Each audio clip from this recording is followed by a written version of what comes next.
দর্শক, বন্যার পরিস্থিতি খবরাখবর সংগ্রহে কাজ করছেন আমাদের সহকর্মীরা। সিলেটে রয়েছেন সহকর্মী খান আলামিন, আর সিরাজগঞ্জে রয়েছেন সাজিরুল ইসলাম সঞ্চয়। সরাসরি যোগ দিচ্ছেন তারা। আমরা প্রথমে চলে যাব আলামিনের কাছে। আলামিন, আমরা খবরে দেখছিলাম যে আগামী 24 ঘন্টায় সিলেটে আরও পরিস্থিতি অবনতি হতে পারে। তো সেনাবাহিনীর ত্রাণ তৎপরতা কেমন দেখছেন বানভাসীদের জন্য? পর্যাপ্ত খাদ্য সহায়তা রয়েছে কিনা তাদের? আর জানাবেন বিস্তারিত সেখানকার পরিস্থিতি।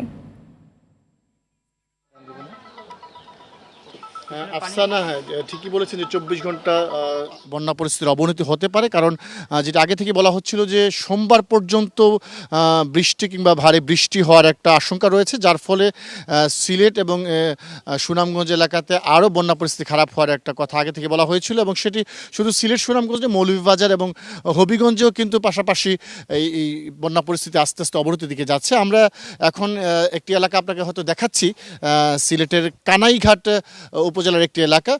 আশপাশের যত ঘর দেখা যাচ্ছে সবই পানিবন্দী, ঘরের মধ্যে পানি উঠে গেছে। আপনারা হয়তো সেই দৃশ্যগুলো দেখতে পাচ্ছেন।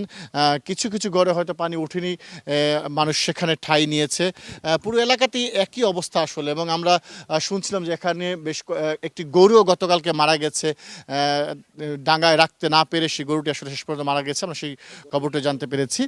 তো এই অবস্থায় আমরা যতটুকু দেখছি যে সেনাবাহিনী প্রতিটি পানিবন্দী এলাকাতেই যাচ্ছে। যারা একেবারে নাজুক অবস্থায় আছে তাদেরকে উদ্ধার করে আশ্রয় কেন্দ্রে নিয়ে যাওয়ার চেষ্টা করছে। আর যারা তাদের ঘরেই থাকতে চাচ্ছে তারা যাতে সুপেয় পানি এবং খাদ্যের অভাবে তাদের জীবন সংকটে না পড়ে, সেজন্য তারা সবসময় শুকনো খাবার, তারপর সুপেয় পানি ইত্যাদি সরবরাহ করে যাচ্ছে সবসময়।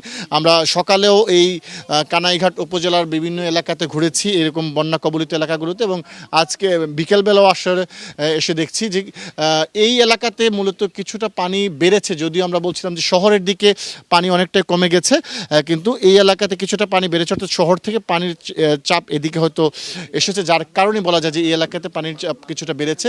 পাশাপাশি সিলেটের যে গোয়াইনঘাট এলাকা রয়েছে এবং কোম্পানিগঞ্জ এলাকা রয়েছে, সেই এলাকাতে বন্যা পরিস্থিতি তুলনামূলকভাবে আরও খারাপ বলে আমরা জানতে পেরেছি।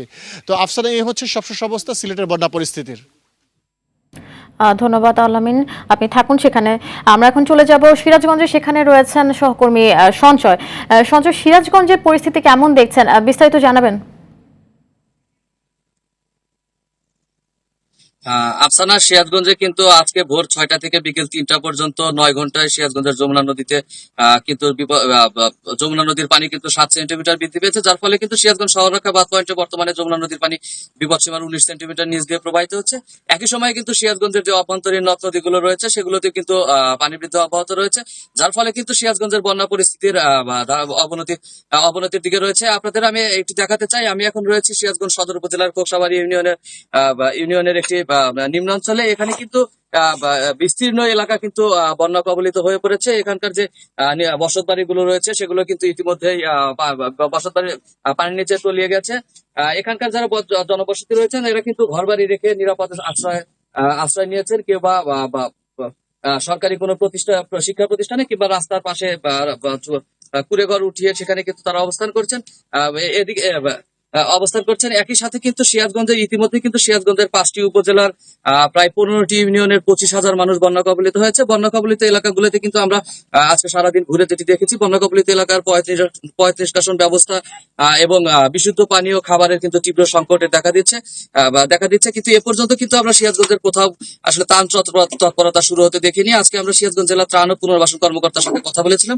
তিনি আমাদেরকে যেমনটি জানিয়েছেন যে সিরাজগঞ্জ জেলা প্রশাসনের বন্যা পরিস্থিতি মোকাবেলার জন্য পর্যাপ্ত পরিমাণ প্রস্তুতি রয়েছে। প্রায় 954 মেট্রিক টন চাল, 20 লক্ষ টাকা এবং 400 প্যাকেট শুকনো খাবার রয়েছে। সেগুলো কিন্তু বিতরণের জন্য ইতিমধ্যে স্থানীয় ইউনিয়ন পরিষদের মাধ্যমে কিন্তু তালিকা গ্রহণ করা শুরু হচ্ছে। তালিকাগুলো হাতে পেলে কিন্তু আসলে সিরাজগঞ্জের যে বন্যা কবলিত এলাকাগুলো রয়েছে সেই স্থানগুলোতে কিন্তু ত্রাণ বিতরণ কার্যক্রম শুরু হবে। আরেকটি বিষয় আমি আপনাদেরকে জানিয়ে রাখতে চাই যে সিরাজগঞ্জে কিন্তু যমুনা নদীর পানি বৃদ্ধির সাথে সাথে সিরাজগঞ্জের সিরাজগঞ্জের শাহজাদপুর, চৌহালি এবং এনায়েতপুরে তীব্র নদী ভাঙন শুরু হয়েছে। গত 24 ঘন্টায় কিন্তু শুধুমাত্র চৌহালি এবং শাহজাদপুরেই নদী ভাঙনে প্রায় 15টি বসতভিটা নদীগর্ভে বিলীন হয়েছে।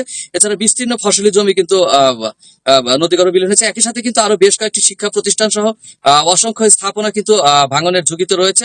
যদিও সিরাজগঞ্জ পানি উন্নয়ন বোর্ডের নির্বাহী প্রকৌশলী আমাদের কাছে জানিয়েছেন যে ভাঙন রোধে কাজ করছে পানি উন্নয়ন বোর্ড, এবং তিনি এটিও জানিয়েছেন যে আগামী 3 দিন কিন্তু সিরাজগঞ্জের যমুনা নদীর পানি বৃদ্ধি অব্যাহত থাকবে, যার ফলে কিন্তু সিরাজগঞ্জের বন্যা পরিস্থিতির আরো অবনতির আশঙ্কা রয়েছে। আচ্ছা, এই ছিল সিরাজগঞ্জের বন্যার সর্বশেষ খবর। ধন্যবাদ আপনাকে। দর্শক, এতক্ষণ সিরাজগঞ্জের বন্যা পরিস্থিতির খবর জানছিলাম। সিলেট থেকে খান আলামিন আর সিরাজগঞ্জ থেকে সাজিরুল ইসলাম সঞ্চয় জানাচ্ছিলেন বন্যা পরিস্থিতির খবর।